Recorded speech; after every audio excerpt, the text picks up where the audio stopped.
Doing anything wrong? Well, you're filming private cars, not No, cars. I'm filming public property. No, you're filming cars. I'm filming. No, that's what you're presuming. Well, I've just been I can told. film whatever I can see in public. I've just been told you're filming private cars. You're right. Afternoon. How are you? I'm fine. Good. Could you identify yourself as well for me, please? Why? Well, you've come in and you've approached me. Yeah. So it's in your policy to actually identify. Okay, and failure to identify will result in retraining. Okay, so I'm asking you properly to identify yourself, please, sir. Yeah, okay, fine.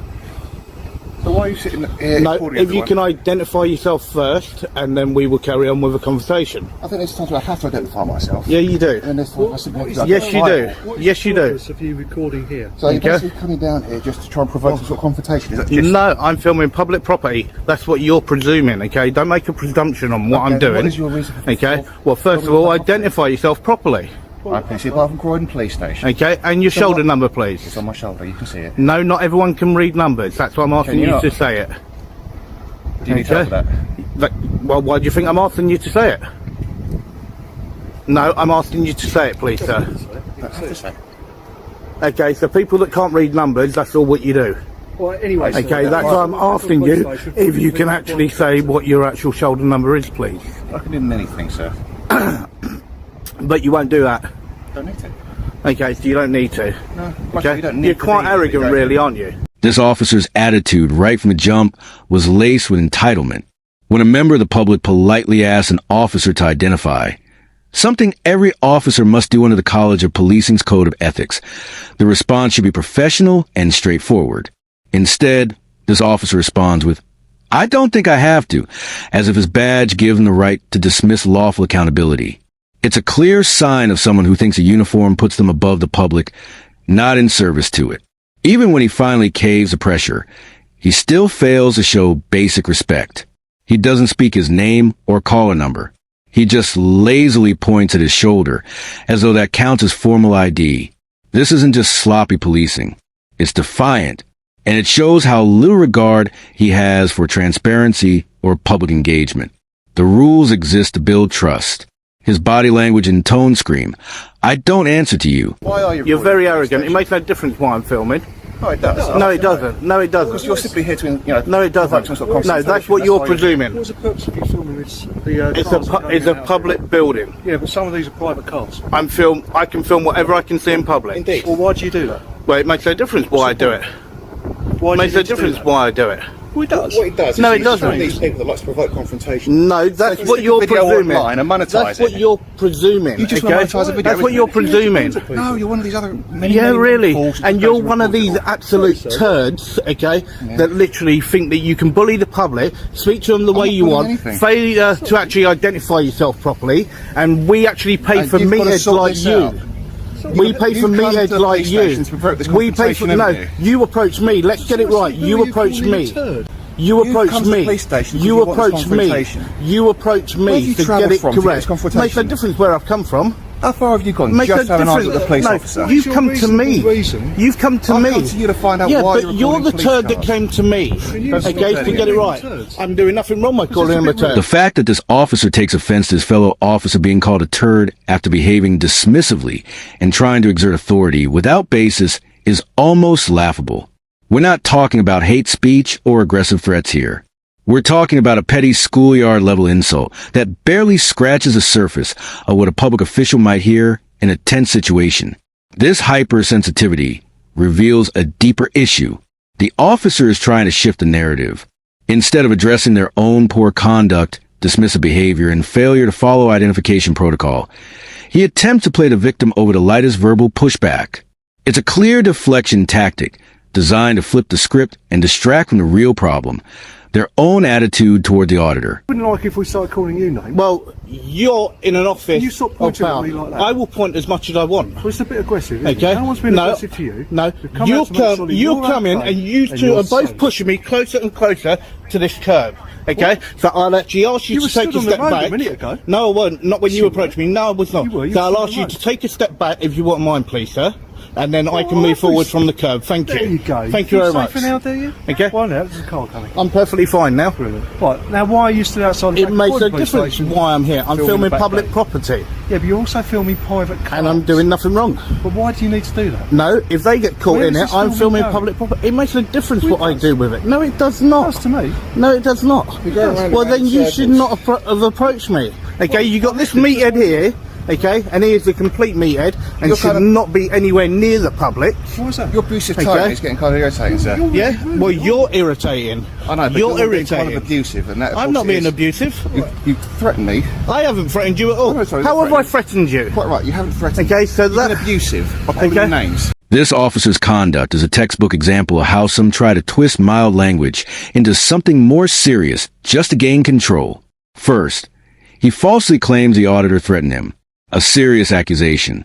But when challenged, he immediately folds and says, "Well, you've been abusive." That shift alone exposes how flimsy and dishonest his claims are. And what does he consider abuse? The words meathead and turd. Words that, while cheeky or immature, are hardly offensive enough to justify any kind of legal response. Police officers are public servants who must expect criticism and even ridicule. Trying to frame light insults as abusive speech is not only pathetic, it's a clear abuse of their position. Well, I'm just public saying. order offence. No, it's not. No, it's not. It is. You cannot be Threatening- offended I can in the be office of offended. duty. No, you cannot. I can No, be you offended. cannot, I because can. you've got to. You've got got to to have slightly expect. thicker skin than No, the average you've member of got to public. expect language. Okay, and saying turd. Okay, is in the actual English dictionary. So Being look it up. abusive. Look it up. Stop being abusive. Look it up. Okay, turd is not being abusive. abusive. Turd is not Stop calling me abusive. names. You say it's not a rude word. However, the definition of turd is a rude word for someone who you think is unpleasant. I'm not doing business with that little turd as an example. Okay? So it clearly is a rude word. Yeah, So but why it's not a are you- swear word. But it's not a swear word. You have to swear. Yep, and But you are and you have being to rude. expect that. You are calling me names. Yeah, and? Which does now it's a Okay, public order so offence. you came. It also is Public order. Okay, so it's who? also So you antisocial can. behaviour. You cannot So due to actually. antisocial You behaviour, cannot under actually. Section 50 of the Police Okay, Reform Act, I'm going to require you to provide me Right. details. So then, here's the question for you. Under Section 50, then. Of the Police Reform Act, Under Section if you 50, don't report- you've got give me to the have details- proof. No, you've got to have If proof. you don't provide me your details, you can be arrested for it. Okay, go for it. I want to see. The officer escalates a minor subjective interpretation of a rude word, one that's neither aggressive nor obscene, into the territory of criminal conduct to try and classify a non-swear word as antisocial behavior, and then invoke Section 50 of the Police Reform Act 2002 is not just flimsy policing. It's legally and ethically questionable. Section 50 allows officers to demand someone's name and address only if they reasonably believe that the person has been engaging in antisocial behavior, which is defined as causing harassment, alarm, or distress to others. But here, there's no public distress, no member of the public complaining, and no context to support that the auditor's comments met this legal threshold. The officer is using Section 50 like a hammer in a situation that doesn't even call for a screwdriver, twisting legislation to punish someone for not showing deference. The fact that the auditor clearly challenged him and pointed out that the word in question wasn't a swear word and that no actual victim existed only makes the officer's response more absurd. Okay, things first. I'm entitled to see an inspector, right? And One if thing you're at a if time. you're So actually what is your using details, Section sir? 50, okay, I need you to actually use the words correctly in What Section is your name, 50 sir? and what part of Section 50 you're using, please. What's your name? What sir? part of Section 50 are you using? We're not going to have a keep What part of Section 50 are you using, please? We're not going to have a keep conversation. Well, about no, this. you need to tell me what part of Section 50 And I you're have done. using for. No, you Due to haven't. You antisocial just said behaviour, Section I'm 50. requiring your details. Okay, so where's the antisocial behaviour? You stand here constantly calling us Okay, names. that's not antisocial It behaviour. will be for me. Well, for So- you, okay, you can't be the arresting officer. Okay. Okay, nor can you because you're directly involved. You haven't been You're directly involved. So, are you going to provide your details or not, sir? I'm not going to provide anything because I've done nothing wrong. So Well, you can be guilty of an offence if any person is arrested for failing to provide their true name and address may be arrested on the standing. Arrest provisions of the Police and Criminal Justice Act 1984. Okay. Okay, I have. But are you going to provide if your details I have reason or- to believe that you're acting in an antisocial manner. Yeah, and where is that antisocial behaviour? No, I'm not. Well, you are. You're swearing. No, I'm not. You're swearing. Standing. I'm not Constantly calling us swearing. names. Let's get it right. Turd is not swearing. You're standing in the Turd street, is not constantly swearing. abusing What two you people. believe and what That is actually is the antisocial. law is different. Are you in a public place? Okay? I'm in a public place. Are you being Is there offensive? members of the public here? Yes. They don't need to Where? be. Where? We are members of the Where? public. No, you're not. You're an officer. Yes. Okay, Well, you're an I'm a member officer. of the public. No, you're an officer. No, you're not a member of the public. You are an officer So what there am I? to uphold the law. When he claims, "We are members of the public to justify a public order offense," he completely misrepresents his role. Police officers, while they are citizens, are not considered members of the public when acting in their official capacity. This is a critical distinction in law, especially when invoking legislation like the Public Order Act or Section 50 of the Police Reform Act. For a public order offense or antisocial behavior to be valid, the conduct must cause harassment, alarm, or distress to an ordinary member of the public, not an officer acting in uniform performing official duties. Officers are trained, equipped, and expected to have a higher tolerance for words or criticism. Attempting to use themselves as the offended party is both misleading and legally unsound. The auditor handles it perfectly by calling out the flawed reasoning calmly, factually, and with confidence. Okay? Not abuse your powers. Who's abusing the power? Okay? You tried to abuse Section 50 just now. I'm not trying Yeah, to you do did. anything. Okay, and you I'm still required haven't to provide put. Well, what you actually require? I require a superior officer as my actual legal right. So I've asked you to actually get a sergeant or an inspector to come One out. thing at a time. Okay. Well, then you Are you do gonna that provide first, the and then details? we'll move forward from there. Are you providing details Okay. or not? I told you no. No. Okay, fine. So at this point, then I'm going to have to arrest you for breaching Section 50, aren't I? Okay, go for You it. have to do it. It's your choice, not mine. Well, no, it's your It's choice to your provide choice. details No, on this. I don't need Section 50 of the to, police because reform I've done nothing wrong. We do have the powers. I've done nothing wrong. Address. I've asked you But to not produce date of birth. where the member of the public Reasonable is, legal of engagement, okay, antisocial for the behaviour. antisocial behaviour, okay? Antisocial You cannot be behaviour is the defined arresting as officer something for that that principles if of you were the one that you were saying that it was against, Section right? And that is what the law is, Do you not listen to it? okay? I'm talking to you, he's reading out whatever, I was talking to you. In this day and age of what? There is a lot of issues. Like what? Security. Okay, you've and got as I said, terrorism, is the building you've got secure? domestic terrorism. Is the building secure? If people are filming, cameras, gates, key locks, I'm filming public cars property. coming in and out, private cars coming in and out. Okay. Not all police vehicles. I try not to get private cars. I try not to get private You don't cars. know what a private Well, car it makes is no at home. difference. Well, if it gets caught, I'm still doing nothing wrong. I mean, you could quite easily have stood out on the pavement and done Well, it. I can stand exactly where I want. This part of the video completely lays bare the true motive behind the officer's actions, and it's not about law. It's about discomfort. When the auditor clearly explains he's filming a public building from a public place, which is perfectly lawful, the officer shifts the conversation, saying, "There are private cars coming in and out. That's not a crime, nor is it reasonable suspicion. It's a preference, a discomfort with being filmed, dressed up as legal grounds to demand details."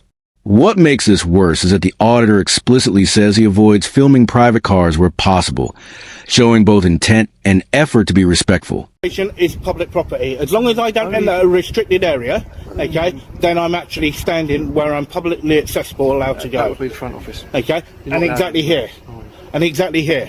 But If this I is a little would, bit dangerous. You've got cars coming in and out. makes no difference. And I'm you've got standing private on the cars pavement, coming in and out. and There is no your policing point is purpose what? for you to be here, is there? Okay, I'm entitled to stand here What's your and to lawful film. purpose for being here? Okay, filming in public is completely lawful. Absolutely. However, Okay, you're so going into that's why, a police station. and that This is illegal. completely lawful Well, why do you need to do that? because it is lawful. It's not really. It is law. It's not. You Okay, need a right. I'm lawful just, excuse. you know, I'm just going to go into my bag for a minute just to pull something out It may for be the both of you. lawful, but again, Okay. why do Don't you bring out need to do anything it. silly and Okay. something. No, that's why I was telling you like, what I was doing. Well, Okay. a lot of people have Right. gone out and pulled knives out. Right. There you go, sir. Who is this? Okay. And you'll actually see what it actually states, that I'm completely lawful to actually film any police officer, any property of the police, okay, any station, anything. To plod or not to plod? How you doing, buddy? How you doing, mate? You alright? Yeah, not bad. What are you doing today? Good, not too bad. So he is doing those videos then? YouTube, yes. I don't need to identify myself. Police famous. stations, knowing I don't that we're need gonna to come identify speak to you myself. so you can monetize a video.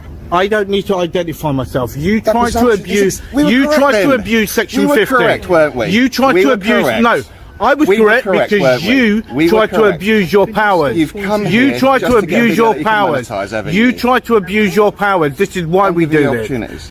You can see the way that the other officers went and the sergeant. So yeah, what I'll do is I will put those complaints in, there's no doubt about that. Altogether, I believe that I've got 14 complaints all going through at this moment in time. The moment the officer recognizes the auditor from his channel, the entire tone shifts. The threats stop. Section 50 vanishes from the conversation, and suddenly the real reason for the hostility is laid bare. The officer says, "You've just come here to get a video from us," confirming that their problem wasn't with the law being broken, but with being filmed and potentially exposed for poor conduct. That one sentence dismantles their whole narrative. The auditor may have come for content, but what he uncovered was an overreach of power, emotional policing, and officers more concerned with ego than lawful procedure. From the very start, the officers were confrontational, dismissive of basic obligations like proper identification, and triggered by the lightest of language. Words like meathead and turd, not swearing, not threats, were somehow inflated into claims of abuse, threats, and ultimately a justification for demanding personal details under Section 50. That's not sound policing. It's desperate reach for control. The claim that they were members of the public while in uniform trying to enforce legislation was equally absurd. It was also telling how the justification kept shifting. First it was offensive language, then it was antisocial behavior, then it was a filming of private cars, and finally it boiled down to personal discomfort. And when that discomfort couldn't be backed legally, they tried to emotionally guilt the auditor or twist his presence into some kind of agenda. But the auditor stuck to the law, explained his actions, and didn't fold under pressure. The officers folded the moment they realized who they were dealing with. That tells you everything. This encounter is exactly why public audits are important. It revealed how quickly some officers default to intimidation, how loosely they interpret legislation, and how their authority can be shaped more by ego than principle. Whether they liked it or not, Plaud did what needed to be done. And by the end, those officers had nothing left but silence and retreat. That's it for today's video. If you enjoyed this episode, don't forget to like, comment, and subscribe. It really helps me continue with my independent coverage. His channel is linked in the description. Show him some love. Thanks for watching. See you in the next.